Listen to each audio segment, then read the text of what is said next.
What's up, loners? Welcome back again. Thank you all for tuning in.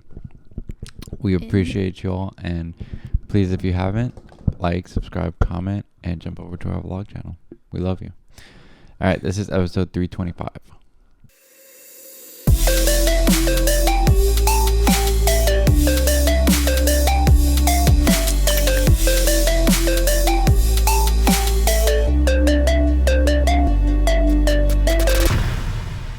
Okay, we're going to do a video today. It's by AGDW, an expat channel.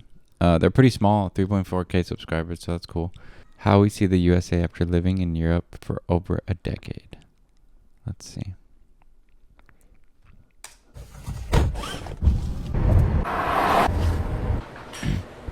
Have you ever noticed how much effort it takes to do anything in the United States? Is that Seattle? Oh no, that's Germany.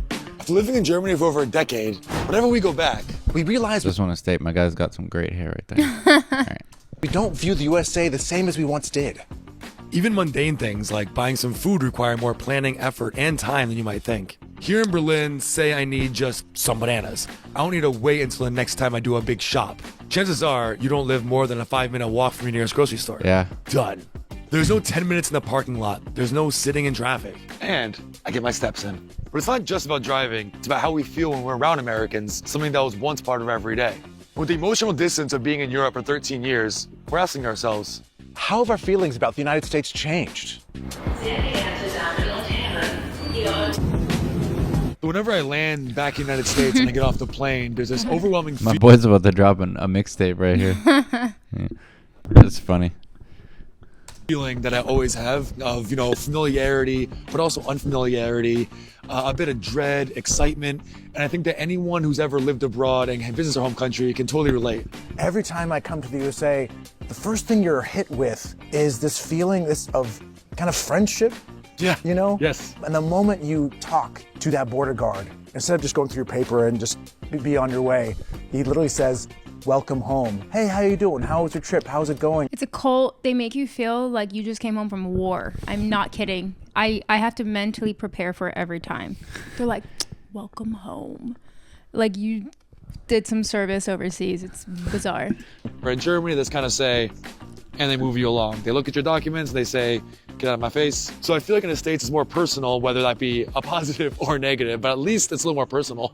It's not something you get in Germany. How I see the USA in that respect is you feel like you're part of a community. You're probably saying, "Oh, politically, that's not the case in the US anymore." But I'm not talking about politically. Because, when you bump into a guy in the street and you're talking to him, you don't know who he voted for or why. That doesn't matter at that point. Whether it feels fake or real, that is something that I do 100% experience when I'm in the States. I'm sure all Europeans don't want to hear any more about the American friendliness, because I know a lot of Europeans, they look at it as if it's fake. They're not actually your friend. How could they be your friend so quickly? When I first moved to Berlin, I wanted to meet people, and so I decided to go to a bar. I went around 6 p.m., went home at 12. I went to like 6-7 different bars, and I came home that night meeting nobody. That is not a great feeling, especially when you're young. Yeah. You're trying to find yourself in a new city, in a new country.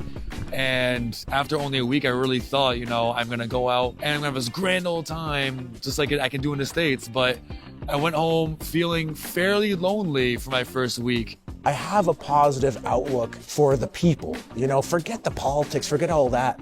I have that outlook for the people, and that is what makes me smile, is walking around, having people who aren't afraid to talk to the person standing next to them or to come up and, you're out there, you're filming a YouTube video on the street. They walk up, "Hey, what are you doing? Can I watch? This is so interesting." Whereas in Germany, people tend to stay away from each other and, try to, and kind of eye people passive aggressively from afar. I mean, yeah, that is what I've heard, that in most places in Europe, everyone kind of like keep to themselves, distance a bit. Yeah, give everyone not personal space, like physically, but like kind of mentally.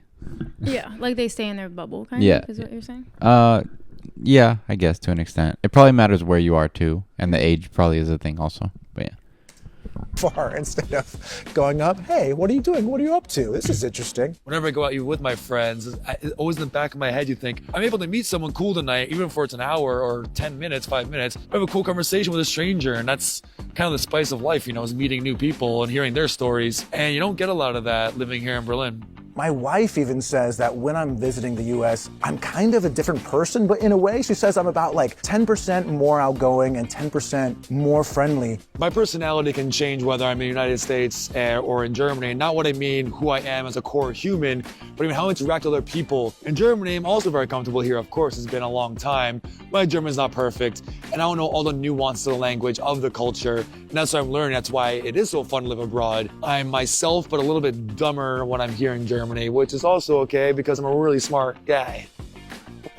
Not being afraid to talk to somebody next to you, to engage with people about random things. You know, when I pick up that vibe, I start being that way. And so when I'm in Germany, I'm in Europe, I'm a little bit more reserved than I am in the US. So now when I visit the US, you know, I really appreciate that warmth, that warm blanket that kind of cuddles around me that I'm used to, that familiarity that I just don't get here.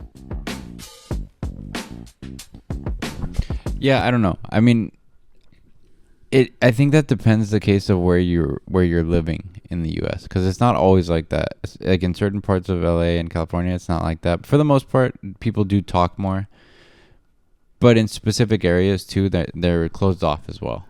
I think that they just have that comfort because they're American. So obviously, when you're home, you're gonna feel that sense of like, Comfort. oh, I'm yeah. a regular here. You know? Yep. Even 100%. if you haven't lived there in however long.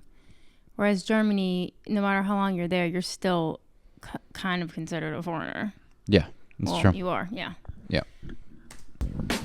One of the biggest things you look forward to as an American is your 16th birthday.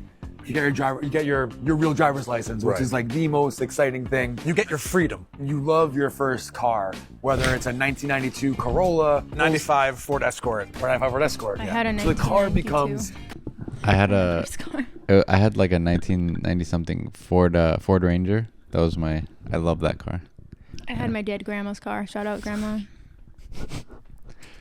a big extension of you as a human. In general, you need the car to go everywhere. To go to the doctor's office, to go to school, Yeah. to go to work, to go buy AA batteries. It's a whole process. You gotta buy something, let's get in the car, check the mirror, do the whole thing, drive half an hour, now you're at shopping. Unless you live in the few exceptions like Chicago, New York, or maybe Portland. Boston, maybe. Yeah, but those are not the rule, those are exceptions to the rule. Living here, that all kind of changed. You get used to public transportation. You get used to the train, the tram, the subway, the S-Bahn. You know, within a stone's throw of your house and your destination, there is some form of a train that is going to get you there. This takes a lot of stress off of you because there's so less to think about, and someone else is taking care of it for you. You can sit back, read your book, and all you have to do is just get off at the right stop. Now, when I go back to the US, I hate cars. You forget how tied down you are because of the car, and Yeah. it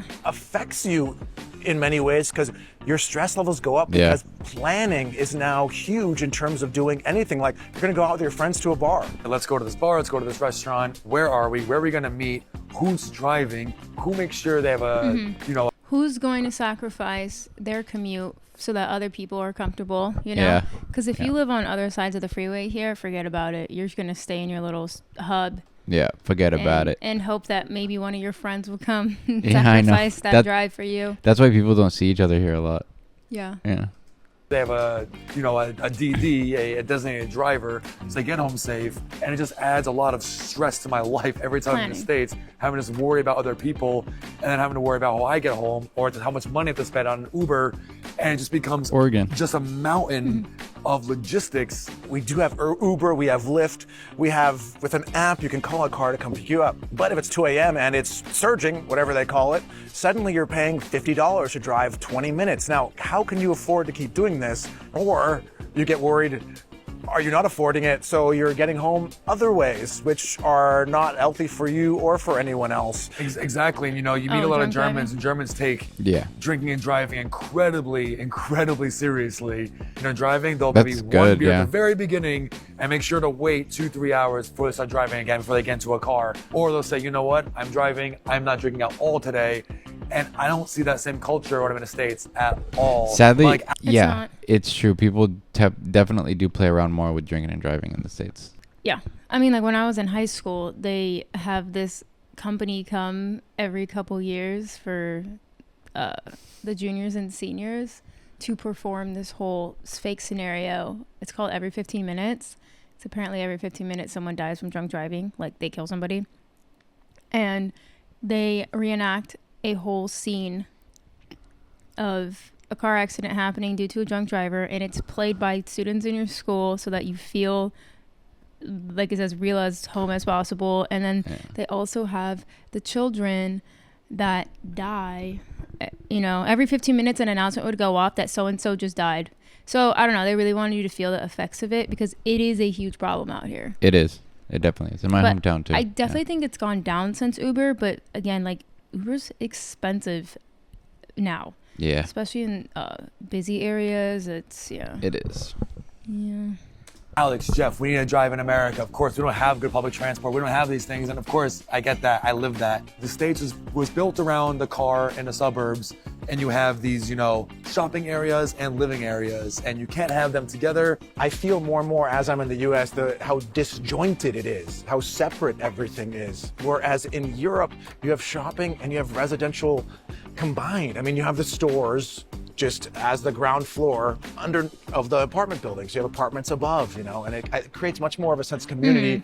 The moment I walk out my front door, that is cool. There's life. I would love to live on top of like a coffee shop in Europe. I wouldn't hate it. I don't know if I would love it though. Yeah, you know what I mean. Because everybody's around, they're going to cafes, they're going shopping. So every time in the States, I get extremely frustrated where I have to just pick up one little thing. This turns into a 20 or 30 minute round trip of getting in the car, getting out of the neighborhood, driving down one of these big roads. I think if you live in the United States, you know what I'm talking about. I think every small town or town has this. It's a long road, and on either side, you have about, 100 meters of just parking lot. And then eventually, way in the distance, you have a long row of stores, strip malls. No walkability, no way to Strip just pick up what I malls. need to from home by walking there and coming back. I just want people to know, especially in the US, I know these aren't your fault. This urban plan was set up long before most It's of you were capitalism. born. It has nothing to do with you. This was Yeah. back when it was decided that cars and the highways are now going to be the way. I refuse to believe though that we can't adopt some of European standards We here, can, but because it would cost them too much time and effort. I think it would lower the amount of necessity for a car if all of a sudden they started integrating mom and pop shops or like small stores 100%. within Yeah. communities a lot more. Yeah, 100%. Then people wouldn't need cars. The highways are now going to be the way we do things. So you all got stuck with it. You could fix these problems with a tram, with a little subway, even in small areas. It could happen. And I personally want to live my life in the easiest way possible. Living in a city where I don't need a car, I can walk places. I kind of have that. One thing I'm completely used to living in Germany, living in Europe, is walking everywhere, being out in the fresh air, being able to just go from A to B in a few minutes by a walk, and just feeling healthy, being out and about. And that's something that hits you with all the driving in the USA, is walking is hard. Now, my mom loves a good walk, and she does several outdoor walks every day. You can find paths and, figure it out, but a lot of times in the US, going from your house to where the stores are, walking is kind of impossible or extremely dangerous. Because they're about this wide, and at random points they just end in the middle of Yeah, nowhere. it's so true. And you're kind of stuck because, again, they didn't expect anyone to actually use the sidewalk. Because why would you, if you were a cool, normal American, You have a you'd be in your car. Yeah, And it just 100%. makes things easier. I don't have to plan as much, and life is just easy. At the end of the day, we've learned that after living abroad for so long, it's okay to have a complicated relationship with your home and your new chosen It's home. like Exactly. Trailer Park Boys. Yeah. Life's not good or bad, black and white. It's a spectrum. It's a million shades of gray. And everyone with that, please stay safe, stay healthy, and of course, Stay thirsty. that's it. Be proud about something that, you had nothing to do with. I didn't choose to be born where I was born. It just happened to be luck of the draw.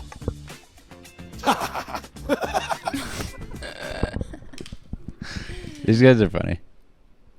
I'm curious to know how they know each other. They seem so different. They On do. the surface. Yeah, they do. Oh, thank you for watching. It's interesting. None of that was shocking. But yeah, I mean, it is what it is, unfortunately. Yeah, someone said right here 3 months ago, U.S. immigration is the worst in the world if traveling on a foreign passport. You get treated like a criminal. Damn.